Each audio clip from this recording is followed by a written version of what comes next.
ओम श्री गणेशाय नमः।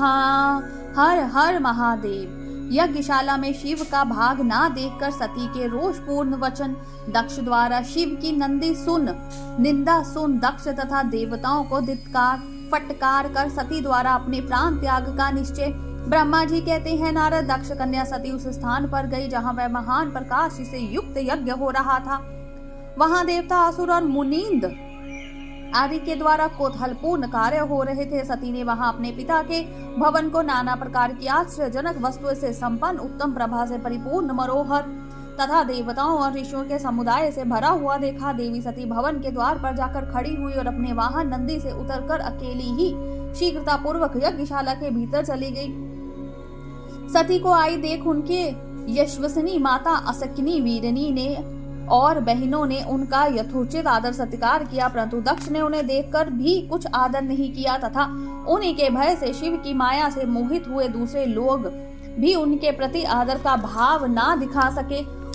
मुने तब लोगों के द्वारा तिरस्कार प्राप्त होने से सती देवी को बड़ा विस्मय हुआ, तो भी उन्होंने अपने माता पिता के चरणों में मस्तक झुकाया। उस यज्ञ में सती ने विष्णु और देवताओं के भाग देखे, परंतु शंभु का भाग उन्हें कहीं नहीं दिखाई दिया। तब सती ने दुस्सहस क्रोध प्रकट किया। वे अपमानित होने पर भी रोष से भरकर सब लोगों की ओर क्रूर दृष्टि से देखती और दक्ष को जलाती हुई सी बोली। सती ने कहा, प्रजापते, अपने परम मंगलकारी भगवान शिव को इस यज्ञ में क्यों नहीं बुलाया, जिनके द्वारा यह संपूर्ण चराचर जगत पवित्र होता है, जो स्वयं ही यज्ञ यज्ञवेताओं में श्रेष्ठ यज्ञ के अंग यज्ञ की दक्षिणा और यज्ञकृता यजमान है। उन भगवान शिव के बिना यज्ञ की सिद्धि कैसे हो सकती है। अहो, जिनके स्मरण करने मात्र से सब कुछ पवित्र हो जाता है, उन्हीं के बिना किया हुआ यह सारा यज्ञ अपवित्र हो जाएगा। द्रव्य मंत्र आदि हव्य और कव्य ये सब जिनके सब रूप हैं, उन्हीं भगवान शिवा के बिना इस यज्ञ का आरंभ कैसे किया गया। क्या आपने भगवान शिव को सामान्य देवता समझकर उनका अनादर किया है। आज आपकी बुद्धि भ्रष्ट हो गई है, इसीलिए आप पिता होकर भी मुझे अधम जच रहे हैं। अरे, ये विष्णु और ब्रह्मा आदि देवता तथा मुनि अपने प्रभु भगवान शिव के आए बिना इस यज्ञ में कैसे चले आए। ऐसा कहने के बाद शिव स्वरूपा परमेश्वरी सती ने भगवान विष्णु, ब्रह्मा, इंद्र आदि सभी देवताओं को तथा समस्त ऋषियों को बड़े कड़े शब्दों में फटकारा। ब्रह्मा जी कहते हैं, नारद, इस प्रकार क्रोध से भरी हुई जगदम्बा सती ने वहां व्यस्तित हृदय से अनेक प्रकार की बातें कही। श्री विष्णु और समस्त देवता और मुनि जो वहां उपस्थित थे, सती की बात सुनकर चुप रह गए।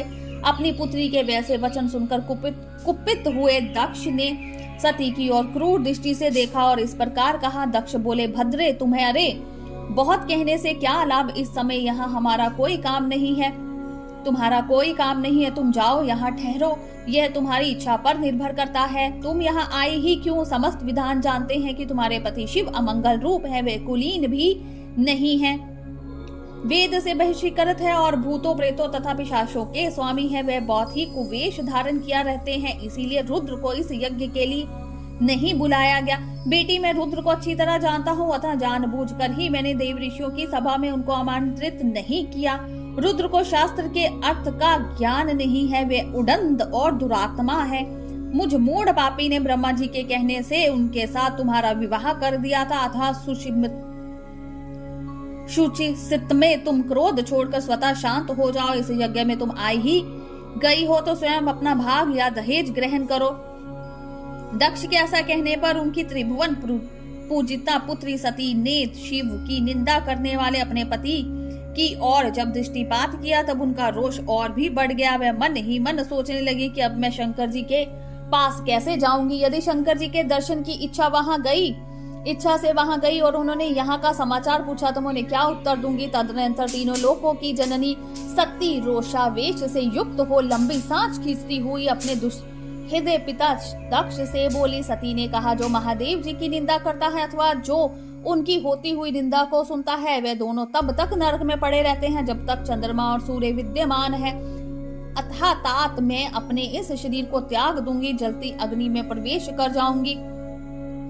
अपने स्वामी का अनादर सुनकर अब मुझे अपने इस जीवन की रक्षा से क्या प्रयोजन। यदि कोई समर्थ हो तो वह स्वयं विशेष यत्न करके शंभु की निंदा करने वाले पुरुष की जीभ को बलपूर्वक काट डाले, तभी वह शिव निंदा स्वर्ण के पाप से शुद्ध हो सकता है।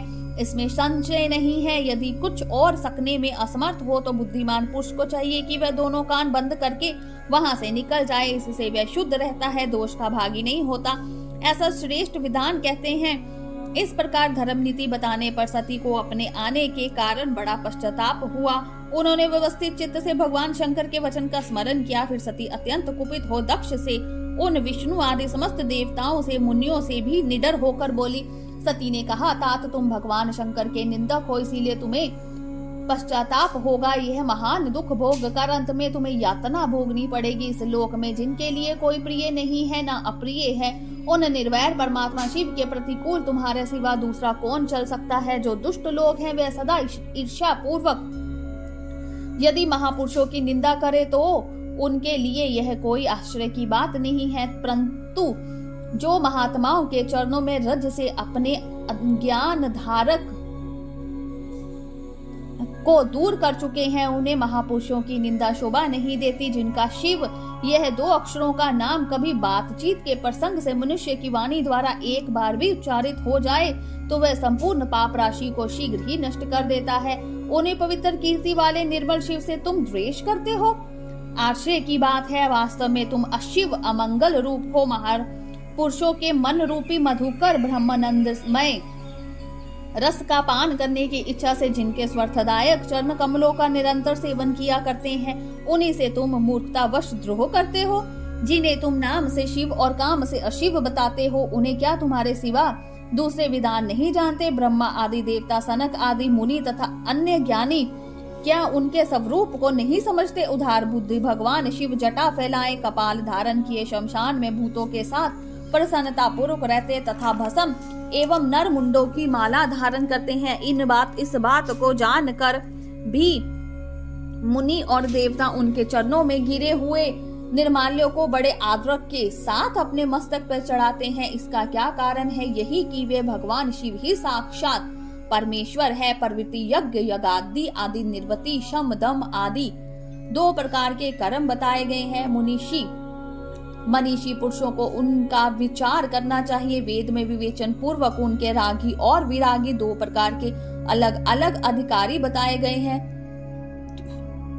परस्पर विरोधी होने के कारण युक्त दोनों प्रकार के कर्मों का एक साथ एकीकृता के द्वारा आचरण नहीं किया जा सकता। भगवान शंकर तो पार ब्रह्म परमात्मा है, उनमें इन दोनों ही प्रकार के कर्मों का प्रवेश नहीं है। उन्हें कोई कर्म प्राप्त नहीं होता, उन्हें किसी भी प्रकार के कर्म करने की आवश्यकता नहीं है। पिताजी, हमारा ऐश्वर्य व्यक्त है, उसका कोई लक्षण युक्त नहीं है। सदा आत्मज्ञानी महापुरुष ही उसका सेवन करते हैं। तुम्हारे पास ये ऐश्वर्य नहीं है। यज्ञशालाओं में रहकर वहां के अन्न से तृप्त होने वाले कर्मठ लोगों को जो भोग प्राप्त होता है, उससे वह ऐश्वर्य बहुत दूर है। जो महापुरुषों की निंदा करने वाला और दुष्ट है, जिसके उसके जन्म को धिक्कार है, विद्वान पुरुष को चाहिए कि वह उसके संबंध को विशेष रूप से प्रयत्न करके त्याग दे। जिस समय भगवान शिव तुम्हारे साथ मेरा संबंध दिखलाते हुए मुझे दाक्षायणी कहकर पुकारेंगे, उस समय मेरा मन सहसा अत्यंत दुखी हो जाएगा। इसीलिए तुम्हारे अंग से उत्पन्न हुए सदा शव के तुल्य घृणित इस शरीर को इस समय में निश्चय ही त्याग दूंगी और ऐसा करके सुखी हो जाऊंगी। हे देवताओं और मुनियों, तुम सब लोग मेरी बात सुनो। तुम्हारे हृदय में दुष्टता आ गई है। तुम लोगों का ये कर्म स्वतः अनुचित है। तुम सब लोग मूढ़ हो, क्योंकि शिव की निंदा और कलह तुम्हें प्रिय है। अथवा भगवान हर से तुम्हें इस कुकर्म का निश्चय ही पूरा दंड मिलेगा। ब्रह्मा जी कहते हैं, नारद उस यज्ञ में दक्ष तथा देवताओं से ऐसा कहकर सती देवी चुप हो गई और मन ही मन अपने प्राण वल्लभ शंभु का स्मरण करने लगी। बोलिए शंकर भगवान की जय, उमापति महादेव की जय, हर हर महादेव।